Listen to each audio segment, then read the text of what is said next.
Hey everyone, welcome back to I Know a Guy. I'm Anthony, and this is the podcast where connections thrive. Each episode, we spotlight inspiring entrepreneurs, professionals, and individuals doing amazing things. Together, we'll grow your circle, spark collaborations, and discover new opportunities. Today, we're meeting Rachel Platt. She's the founder of PLATTinum Consulting, where she brings over 2 decades of executive HR leadership to help organizations build stronger people strategies, boost employee engagement, and foster healthy workplace cultures. With experience as a CHRO, VP, and a regional leader, Rachel now partners with not-for-profits and small businesses to drive practical, results-oriented solutions across all aspects of human capital development. How are you doing today, Rachel? Great to be here with you, Anthony. Thanks so much for having me. I'm No, great. I was excited to have you on. You're doing awesome things. You're helping a lot of people, and there's a lot of folks out there that would be well off for knowing you. So to start off, where are you located? Where are you calling in from? So I am calling from outside of our nation's capital. I live in North Bethesda, Maryland, and I'm working from home today. It's always fun. It's my favorite commute. My favorite. It's the traffic's reasonable. Yes. Yeah, depending on the cat. Anyway, no, that's awesome. So have you been there for a while, or are you newer to the area? I have been here for more years than I care to say.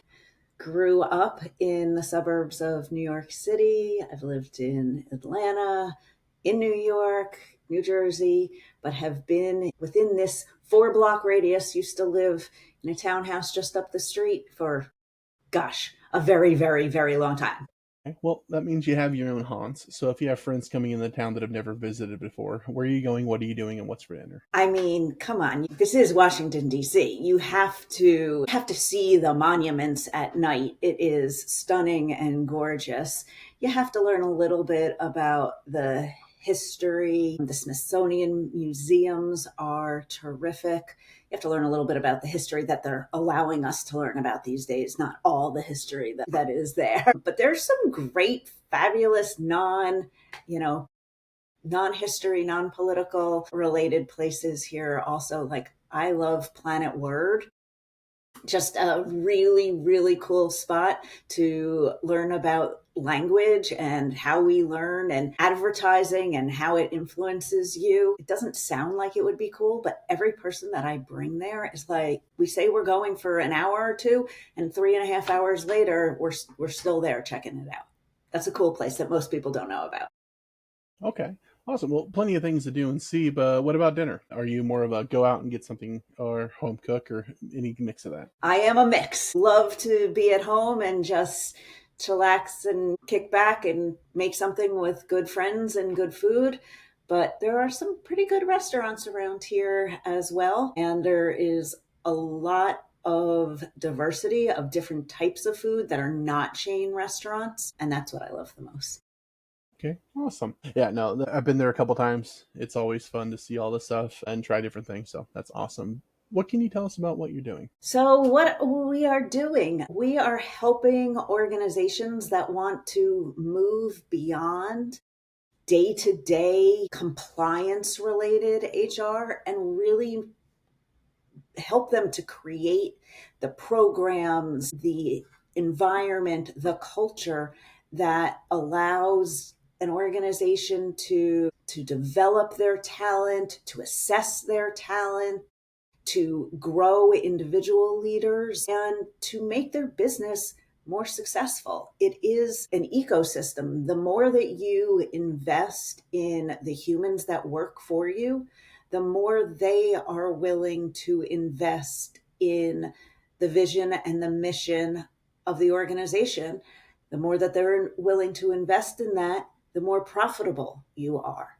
So let's be good human beings. Let's be great leaders. And let's look at some of the best practices or next practices, we like to say, for how to create a great work environment where people actually like coming to work. That's what we're focused on every day, all day. Okay, awesome. Well, how'd you get started doing this? Is this something you always wanted to do or a happy accident? Does anybody wake up at 6 years old and say, I want to be in human resources and, people strategy? No, probably not. But recruiting was my first job out of college. And I loved the interaction with other humans, what made people tick, what excited them about getting up, how they could contribute, and how having a job basically allowed them to live their best lives in whatever way they wanted to live their life. And I have always taken, regardless of what my job was, because I have been in all aspects of human resources, regardless of what my specific contribution was, that concept of work creates your life. So let's help people to have the best possible life that they can has always been a motivator for me. And the way that different people tick, like I said, the way that people, what jazzes one person up feels painful to someone else. And so finding the right matches of culture and aspiration and values and skill sets is, to me, it's amazing when it works. Okay. What is it that you love most about what you're doing now? I think it is working with the leaders, whether that is the owner of a business or just a department leader, whatever it might be, in helping them to realize and recognize the impact that they can have on their entire team and how not everyone is motivated by the same things. So, understanding what your leadership style is, what your communication style is, and how to match that to your team. That's not to coddle people, but that is because you need to hold them accountable. But you really have such an impact as a leader to, again, it's all about creating that environment where people can do their best work. So, helping leaders to understand their role in that and teaching them the programs, the initiatives, the tactics, the strategy behind people and people strategy, that to me is exciting. I know that there's tons of people out there who are like, oh, leading people's the worst part of my job. I think it's fascinating. When you're looking at your average client or the avatar of your average client, what does that look like? What are the pain points that somebody might be going through that if they're dealing with X, Y, or Z, you're the person they should be talking Great question. Often my clients don't know exactly what it is. They just know that something's not right. Maybe they're seeing higher turnover than they are hoping for. Maybe they're struggling to attract new hires. Maybe they just feel that a lot of people on their team are coasting and not taking initiative. So there's just a general malaise sometimes in the organization. They've got the basics, the trains are running, people are getting paid, people are being onboarded, people are enrolling in their benefits, those types of things. But there's not a core strategy, there's not a holistic vision for how to really tap in and maximize everyone's contributions. And that's what brings all of my clients together. Typically, they have between 30 and 300 employees all over the country. A fair number of them are in the not for profit space, and the majority of others are business to business, professional services type firms. Of course, there are a few outliers there, but that really is that sweet spot. And it's those leaders who know that they could be achieving more as an organization and as individuals, and they're just not sure how to get there. Okay. How about power partners? Who do you synergize really well with? Any professionals or professions out there that you find the ability to collaborate with or refer back and forth with? Absolutely. I work with a number of employment attorneys. I work with a number of outsource or fractional CEOs, COOs, chief marketing officers, sales folks, a tremendous number in the financial accounting space also. Lots of referrals going back and forth. Anybody who has the ear and some insight into what's happening inside a leader's mind, what's troubling them. Frankly, it normally comes down to people and communication. And so anyone who has insight into those areas can be a terrific referral partner for me. And I give out a ton of referrals right back to all of those folks. Okay. Well, you talk to them every day. You're always talking to business owners and professionals, but what advice would you give to a new or an aspiring entrepreneur? The advice that I always give is the expression is hire slow, fire quick. I just want to give a little caveat to that and what that really means. As a leader, a new entrepreneur is bringing a team together. Hire slow does not mean that it should be a long, drawn out process. It means that you should do the work before you start hiring. Really understanding what the expectations are for that role and what will make someone successful. What are your values? How do you expect people to communicate? What type of structure do they need to be comfortable working in? Not thinking about that on the fly or during an interview process where you haven't planned with your colleagues who's going to ask what questions. That's the work that needs to be done slowly, deliberately, planfully in advance. And then go through your process quickly, but do it not because, oh, this is the next live body that walks in the door. Think long and hard about those hires that you are making and how someone really is going to contribute to your overall success. And if someone's not working out, be direct, be honest, be very clear about what the expectations are. Don't assume that someone knows. And if it's not working out, don't drag it out, because everyone surrounding that person is going to wonder why this behavior or performance level is acceptable. Why are we accepting that from this person? And so if you drag it out for too long, you're generally trying to be nice. But if you drag it out for too long, you really have the potential to have negative ramifications with the rest of your team. So hire slowly, deliberately, fire more quickly if it's not a fit. Okay.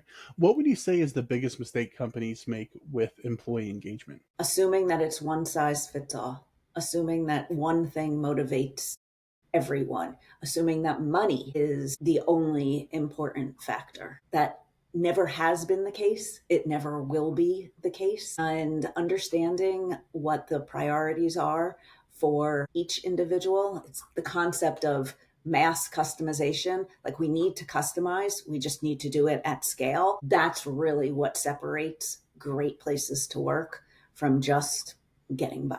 How can small businesses build a strong HR foundation without a full HR team? It's a great question. It is so possible, and it's even more possible now than it has been ever before.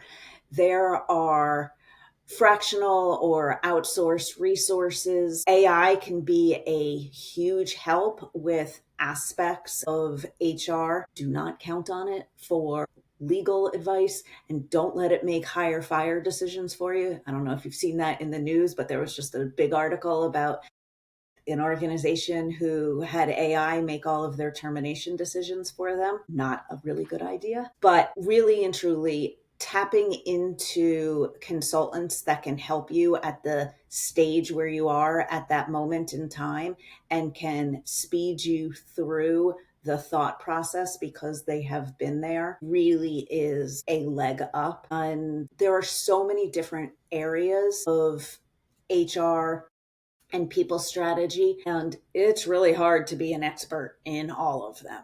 And so finding the right person really can enhance your decision making and get you to a better place much faster for less money also.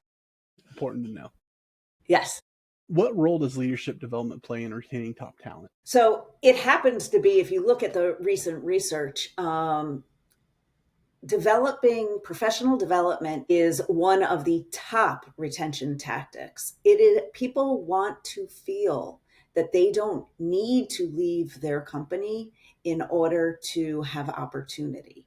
So creating opportunity internally, whether that is through learning and development actual training programs, or whether that is mentoring, whether that is stretch projects and engagement. It all really comes back to that mass customization and talking to people about what their aspirations are. And if their aspirations are to develop and grow, whether that is grow and get a promotion or and deeper or wider in their knowledge base, investing in professional development 100% can make an impact in improving your retention. If people feel like you value them, you are investing in them, and it doesn't have to be a huge cost to you, a huge financial investment, but time investment really is one of the best ways to retain your top talent. Keep giving them room to grow.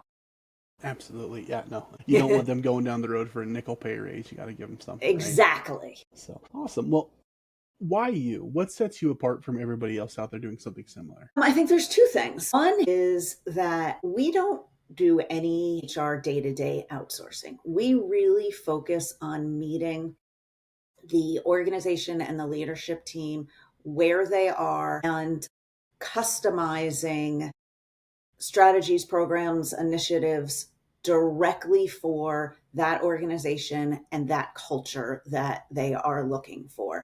Sure, we all need some level of performance management, performance feedback, but it does not need to look the same. Some of the software packages that are out there would have you think it has to look the same for everybody. That could not possibly be further from the truth. So, number one, we're all about customization.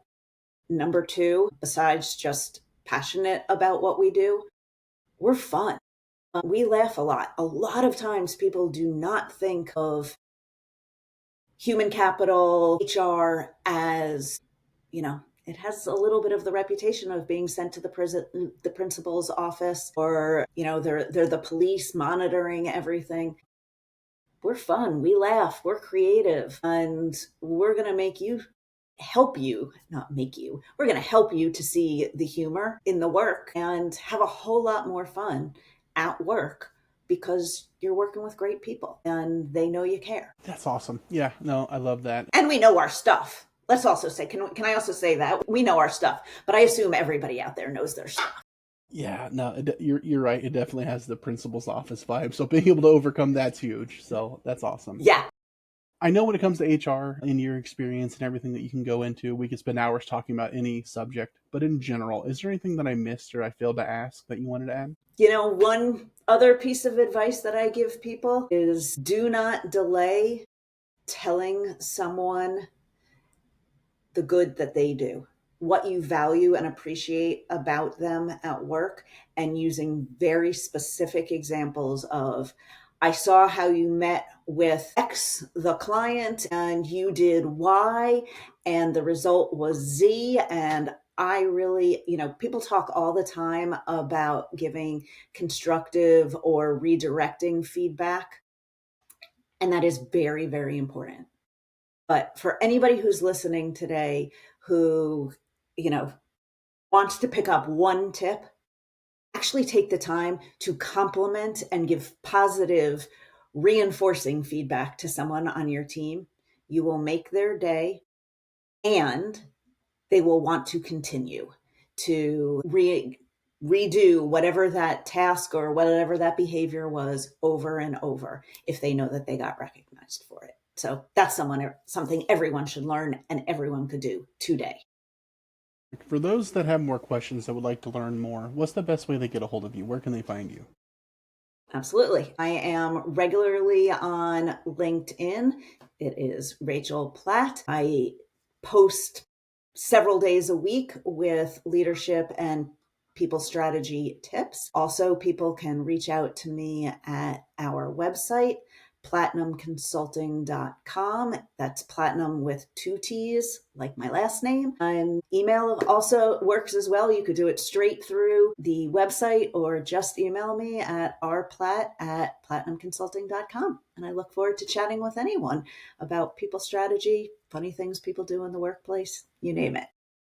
If anybody would like to get a hold of Rachel, do it. I'm going to put all that in the show notes. I'm going to make sure it's spelled right. So you'll be better off for having that conversation. She's the exact same in a one-to-one as she is here, so don't be shy or intimidated. Just reach out and have the conversation. If somebody would like to get a hold of me, you can also visit me at ikag.me. You can find more episodes, subscribe to our newsletter, and connect with our growing community of awesome people like Rachel. If you or somebody you know like to be interviewed, you can also apply on the website. But thank you so much for your time and for coming on. I really appreciate you pouring into us. It's you made a lot of great points. Like I said, with whether it be how HR feels or is perceived, and you're helping a lot of people. You're doing a lot of awesome things. So more people need to know you. So I really appreciate you coming on. Let's all go have an awesome day and grow our circle. All right. Thanks, Anthony. My pleasure.